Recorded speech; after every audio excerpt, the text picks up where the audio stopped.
Bonsoir à tous. Un appartement envahi par les punaises de lit, un vrai cauchemar pour les locataires. Témoignages et solutions.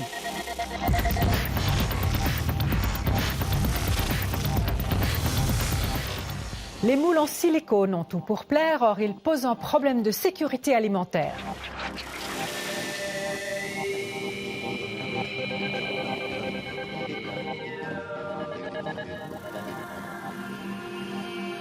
Si vous aimez faire ou manger des tartes, des pâtisseries, si la chimie ou les procédés industriels vous intéressent, cette émission est faite pour vous. L'objet culinaire à la mode, c'est le moule en silicone. Il ne colle pas, se glisse au froid, au chaud, est souple, coloré, pas cher, n'en jetez plus. Sauf que le silicone, cousin du plastique, n'est pas inerte quand on le chauffe. On verra ce soir en détail les conséquences sur notre santé. On se met d'abord en appétit avec une petite visite dans l'univers des moules. Leur invention ne date pas d'hier.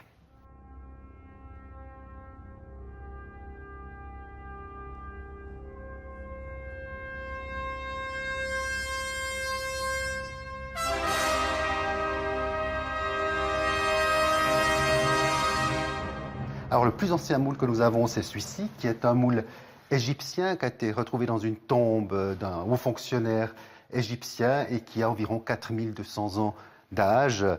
C'est un moule très particulier en cuivre, donc dans un métal assez précieux. Ce qui est particulier avec ce moule, c'est donc un moule de cuisson. Ça donnait aussi une certaine forme au gâteau qui est dedans. Et surtout, c'est un moule qui permettait de conserver l'aliment. Une fois cuit, il y avait un vide d'air qui se faisait entre les deux plaques de métal. Et ce moule, ce biscuit, fait avec du froment, du sésame, peut-être du lait et certainement du miel. Ce biscuit est encore là, il a 4200 ans d'âge.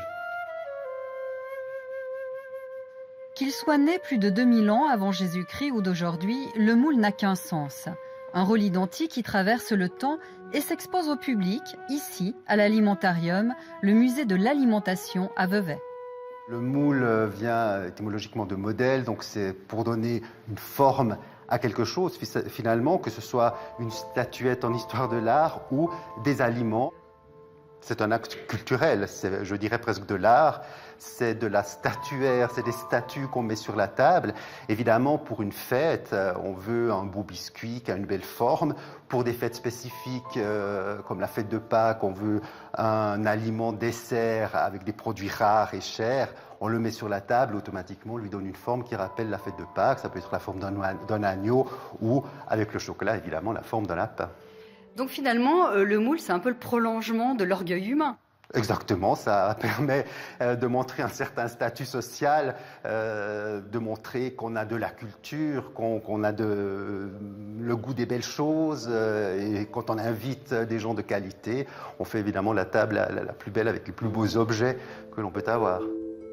Et des objets liés à la table, l'Alimentarium en possède 10 000. Ils sont cachés dans une réserve, un lieu tenu secret au cœur de la ville. Ici, nous avons toute une série de moules en matériaux différents. Alors les premiers moules que je vous présenterai, qui sont peut-être les plus beaux, que ceux que les collectionneurs adorent collectionner, c'est les moules en bois. Alors évidemment, ces moules n'allaient pas dans le four, c'est simplement mettre une impression sur la pâte avant de la cuire. Une des plus anciennes formes de moule, à part le métal, je pense que c'est quand même la terre cuite. On a ici plusieurs modèles de moules à Guglopf, qui sont évidemment pour la plupart d'Alsace, mais du centre de l'Europe, de l'Autriche, du sud de l'Allemagne. La grande époque, c'est quand même le XVIIIe siècle où on réinvente cette forme. Et après, au XIXe siècle, on va continuer à faire cette matière. Mais par la suite, au XIXe siècle, on va faire aussi des moules beaucoup plus légers en métal. Ici, du fer blanc. En fer blanc, donc très léger et meilleur marché. Lorsqu'on quitte le métal, on arrive vers quel matériau? Il y a par exemple le verre qui apparaît. Au début des années 1910, on découvre le fameux Pyrex. Du coup, c'est le plat qu'on peut aussi mettre sur la table. Donc là, il y a une nouvelle fonction par rapport à ce moule, c'est que non seulement on a une belle tarte à présenter, mais on peut la laisser dans ce moule. Et d'ailleurs, le premier moule en verre, c'est un moule à tarte Pyrex. Ici, évidemment, c'est un moule beaucoup plus récent. Ce n'est pas le moule de 1912. Après le verre, évidemment, on y songe tous. Le plastique apparaît.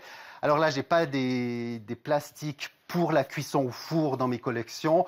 Il y a uniquement des plastiques qui servent à former des chocolats notamment. C'est les premiers moules qu'on a, par exemple des moules pour des petites plaques de chocolat. Ici, on est dans les années 1930.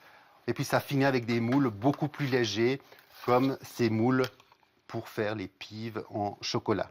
Mais ce n'est évidemment pas des moules de cuisson.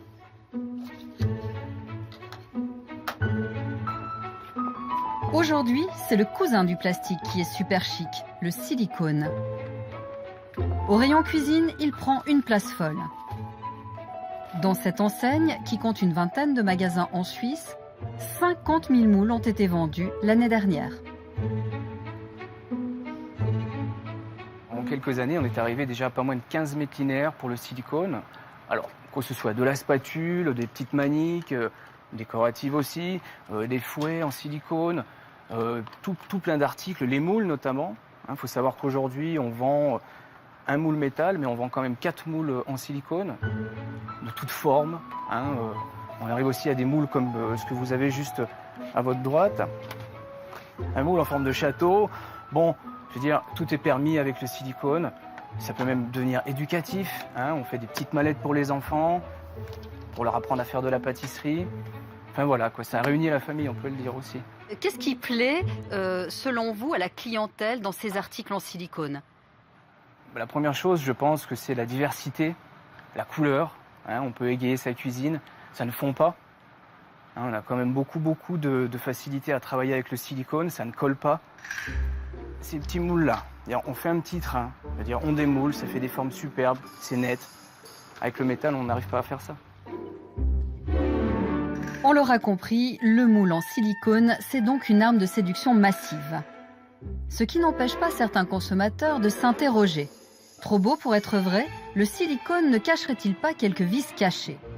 Rencontre à Écu Blanc avec Anne-Claude Giesler. Bonjour. Entrez seulement. Une utilisatrice dont la confiance n'est plus aveugle. Alors en fait, voilà, un jour je faisais un petit peu de ménage dans cette armoire, puis je suis retombée sur ces moules que ma fille avait achetées peut-être environ une année avant. Elle les avait achetées parce qu'elle les trouvait jolies, elles étaient sympathiques. Elle avait fait une fois des gâteaux, elle avait utilisé à la bonne température dans le four. Puis quand je les ai vus, j'ai eu peur, j'ai été intriguée aussi. Je me suis dit, mais qu'est-ce qui s'est passé avec ces moules? Dire qu'on a fait à manger dans ces moules. Il y a des dépôts blancs, il y a des concrétions. Est-ce que c'est du sel? On les a pas mis à la machine, on les a lavés à la main. Est-ce que le four a été utilisé trop chaud? Maintenant, je sais que ma fille les a utilisés à la bonne température. Oui, c'était pas très net. J'avais vraiment plus envie de les utiliser. Alors, je me suis dit qu'il y avait dû avoir une migration, quelque chose qui s'était passé à cause de la chaleur. J'ai essayé de chercher des informations. J'avais encore les informations sur l'emballage. Alors, j'ai regardé si je trouvais quelque chose sur le fabricant. J'ai cherché ce que je pouvais trouver. J'ai pas trouvé grand-chose, c'est-à-dire même rien. Et là, je me suis dit, tiens, ça pourrait être un sujet pour Abonne Odeur. Alors, j'ai décidé de vous contacter.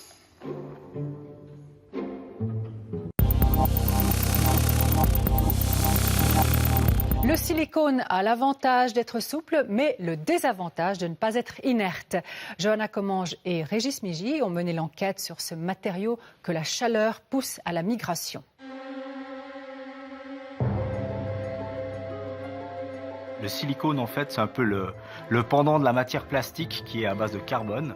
Et ben là, on a fabriqué des polymères à base de silicium, de carbone et puis d'oxygène. Alors l'intérêt, c'est que quand on mélange justement ce silicium et cet oxygène et le carbone, on a des matériaux qui sont d'une part beaucoup plus inertes chimiquement, qui sont beaucoup plus solides aussi mécaniquement, qui supportent la température et puis qui ont une faible tension de surface qui vont permettre d'être en fait très anti-adhésifs et se démouler très facilement. Voilà pour la formule chimique de départ. Mais pour que cette recette de base permette de réaliser ce moule en silicone, d'autres ingrédients viennent s'ajouter à la préparation. Les seuls à connaître la liste exhaustive des courses et le processus de fabrication sont les industriels.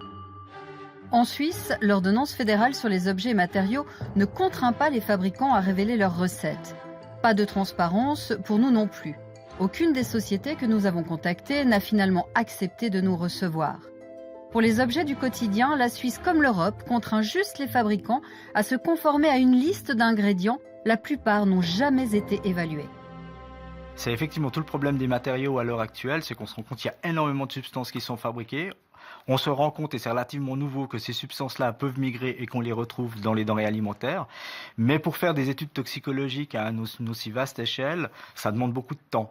Et aujourd'hui, c'est vrai qu'au niveau de la Suisse, c'est difficile de faire une réglementation spécifique uniquement pour un pays, alors que le problème, il est au minimum au niveau européen, voire plutôt mondial. Résultat, 17 pages de substances autorisées dont on ne connaît pas le risque toxicologique, contre 6 pages pour les évaluer. Ça fiche la trouille, non ? Il y a dans les denrées alimentaires sans doute autant de substances qui ne sont pas évaluées toxicologiquement. On sait par expérience que les substances que les gens utilisent pour fabriquer des matériaux et objets ne posent pas de problème de santé. C'est vrai qu'on ne peut pas avoir un risque zéro pour tout. Des fois, on découvre de nouvelles informations et on prend des mesures adéquates. Mais les listes qui sont fournies aux producteurs sont des listes qui sont réfléchies et sûres. Ce qui est sûr en tout cas, c'est que le silicone n'est plus inerte dès 150 degrés. En d'autres termes, on mange une partie du moule avec le gâteau, dont une bonne dose de siloxane. Et ces siloxanes sont-ils dangereux pour la santé ? C'est bien là un petit peu le problème, c'est que c'est vrai que la silice au départ c'est un produit naturel qui n'est pas toxique. Maintenant sous forme, on va dire monomère avec du carbone, de l'oxygène, pour la plupart on n'a pas évalué toxicologiquement du point de vue alimentaire ce que ça représentait. D'ailleurs dans la liste des substances autorisées, on a une partie de substances qui ont été évaluées et dans certains cas on a des valeurs limites de migration par substance. Et puis alors on a une longue liste de substances qui n'ont simplement jamais été évaluées, mais dont on a quand même autorisé l'utilisation pour le silicone. Dont les fameux siloxanes. A priori, jusqu'à présent, la tendance était plutôt de dire ces grosses molécules ne sont pas absorbées une fois qu'elles sont mangées. Typiquement, elles vont passer tout droit. Là-dessus, on n'a pas beaucoup de recul. Ça, c'est la première chose qu'il faut savoir. Et l'autre problème que l'on peut imaginer, c'est qu'il puisse y avoir une dégradation de ces grosses chaînes en plus petites. Et ces plus petites chaînes, les plus petits siloxanes, eux, ont des effets sur la santé. En tout cas, les tout petits type siloxane D5 qu'on utilise comme substituant du perchloréthylène dans les pressings, par exemple, ont montré des effets sur l'animal. Donc là, typiquement, des cancers de l'utérus chez le rat. Donc ce sont des alertes. On se résume. Non seulement les moules en silicone larguent à la chaleur des substances dont on ne mesure pas le risque, mais en plus, ils sont une sorte d'éponge avec un inquiétant effet double face. Le chauffage à température élevée d'aliments provoque la formation de composés qui sont des composés toxiques. Le fait qu'on utilise des moules en silicone, ces moules en silicone ont une certaine souplesse, mais aussi une certaine porosité. C'est-à-dire qu'ils sont capables de piéger des substances. Donc je m'interroge sur la façon de nettoyer mon moule. Et là, je n'ai vu ni recommandation, ni données scientifiques sur ces aspects-là, et je trouve qu'en matière de sécurité du consommateur, ça manque. Il faut dire que les étiquettes des ustensiles de cuisine en silicone sont pour le moins lacunaires. Des indications de température différentes d'un moule à l'autre, peu de conseils d'utilisation, un manque d'informations qui n'est pas sans conséquence pour le consommateur. La preuve par l'exemple, avec des objets que nous avons présentés au chef des risques chimiques de l'Office fédéral de la santé publique. Premier objet, un élastique de cuisson censé remplacer la ficelle à rôti. À mon avis, c'est un usage inadapté du silicone parce qu'on va monter très haut en température sur l'objet, on va être en contact avec une surface relativement sèche, donc on va avoir une possibilité de migration de siloxane relativement importante. Donc c'est quelque chose qui serait normalement pas à conseiller.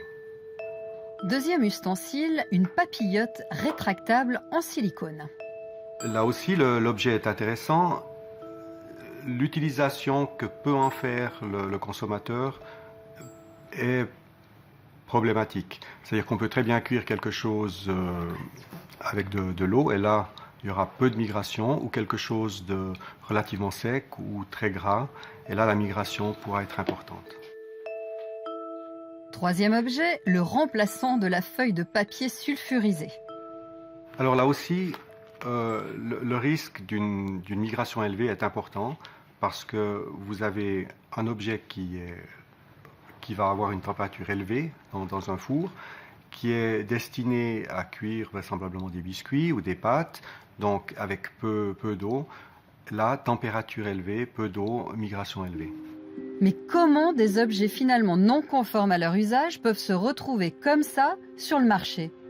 On a besoin d'une autorisation avant de rentrer sur le marché avec une nouvelle denrée alimentaire, ce qui n'est pas le cas avec des objets et matériaux. Est-ce que c'est bien prudent de laisser l'entière responsabilité aux fabricants ? C'est une volonté du législateur, je ne peux pas vous en dire plus.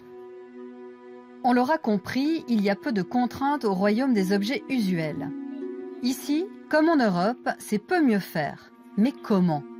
Ce qui pourrait être amélioré, c'est le fait qu'on puisse avoir une liste des substances qui sont susceptibles d'être présentes parce que utilisées au cours de la fabrication, pour que, au final, on puisse mettre en place des plans de surveillance qui permettent de vérifier si telle substance effectivement est encore présente ou telle substance indésirable n'y soit pas. La Suisse révise en ce moment son ordonnance sur les denrées alimentaires et les objets et matériaux. En ce qui concerne le silicone, si quelque chose bouge, ce ne sera pas avant 2016. Le silicone en cuisine, c'est donc l'empire du doute plus que des sens. Alors, est-ce bien raisonnable de cuire un gâteau dans ces moules à bonne bouille ? Moi, je le ferai pour la simple et bonne raison que si je le fais, ce sera un exploit. Donc, il ne va pas se reproduire de sitôt. Donc, en termes de dose, d'exposition, de choses qui auraient migré dedans, je suis faiblement exposé. Mais disons que si c'est quelque chose que je conçois comme étant une activité qui est régulière, là, je me poserais vraiment la question si ça vaut la peine et pas plutôt partir sur quelque chose de plus traditionnel, dans du métal, ou dans du verre, ou dans des choses comme ça, où l'on sait que les migrations sont d'un autre ordre.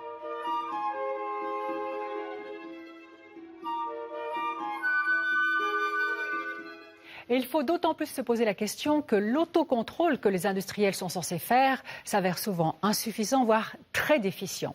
Des enquêtes en France, en Suisse avaient déjà fait tirer la sonnette d'alarme. Trop de moules relâchaient des composés qui migrent dans la nourriture.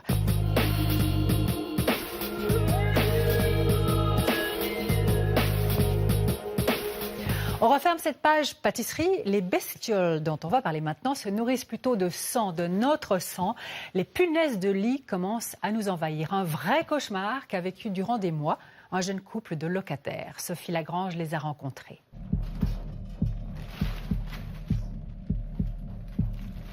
Voilà à quoi peut ressembler le salon d'un appartement qui subit une invasion de punaises. Qu'est-ce que c'est que tous ces sacs ? Tout simplement, c'est nos affaires qui sont passées en congélation pendant 3 jours, à moins 20 degrés, pour éliminer les bestioles éventuelles. Ils nous ont dit, vous prenez tous vos habits, vous mettez tout dans les sacs 110 litres, et puis vous les amenez à une société qui va justement les réfrigérer, pour être sûr de les détruire. Cela fait 2 mois que Marc dort sur le divan et son épouse chez sa mère, car la chambre à coucher a dû être démantelée pour la décontamination. Pire qu'un déménagement. Et pourtant, toute cette histoire avait commencé par un mariage et un beau voyage de noces en Chine. Et c'est le lendemain du retour à Genève que pour Marc et Mariam, le cauchemar a commencé.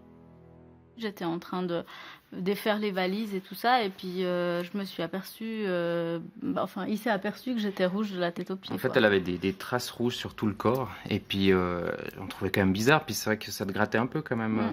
Et puis à ce moment-là, tu as décidé d'aller voir le médecin. Donc il a pensé à une scarlatine, après j'ai passé au parvovirus B19, et puis après encore un virus exotique chinois, parce que vu avec les examens de laboratoire, ils n'ont pas trouvé ce qu'ils avaient pensé initialement.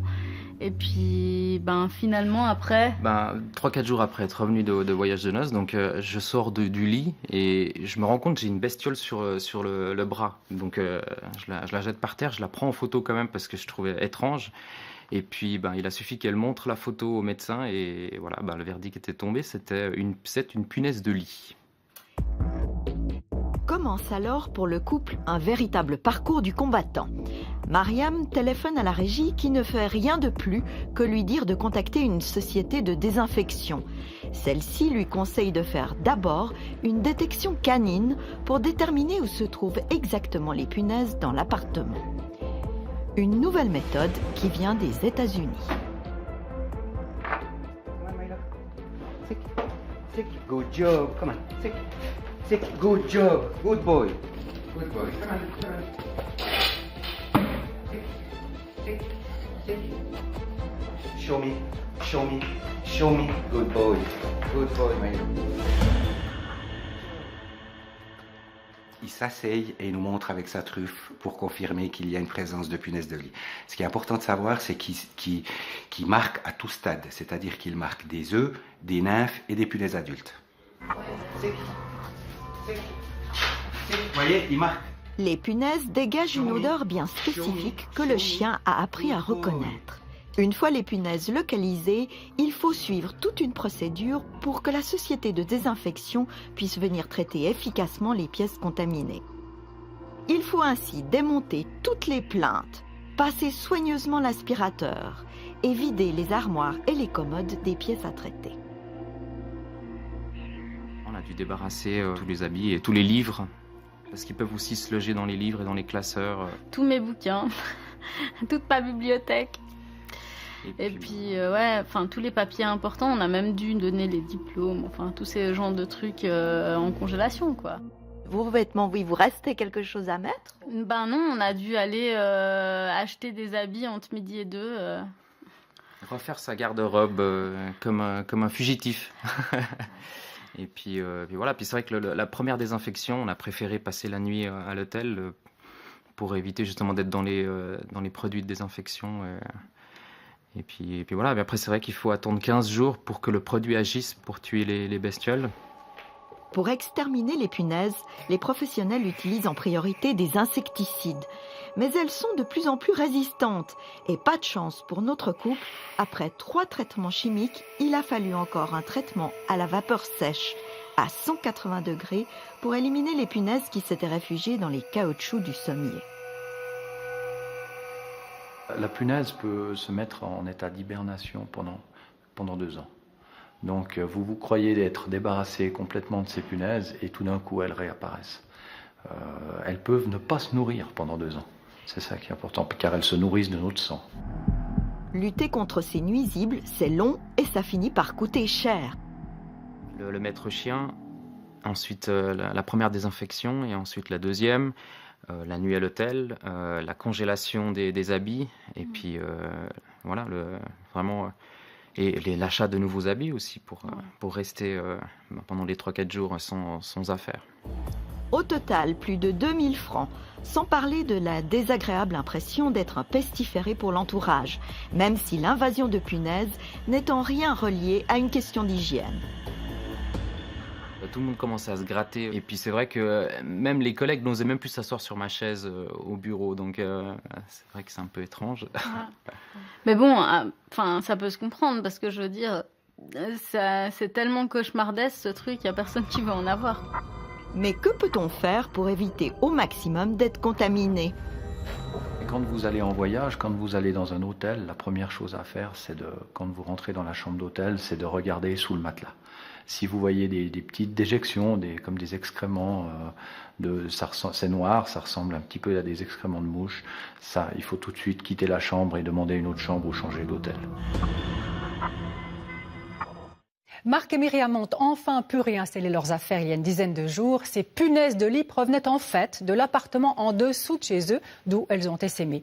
Il y a eu là un manque de suivi manifeste de la part de la régie. Pourtant, dans le bail à loyer type, il est clairement dit que le bailleur doit prendre des dispositions pour l'extermination de parasites dès qu'il en est averti.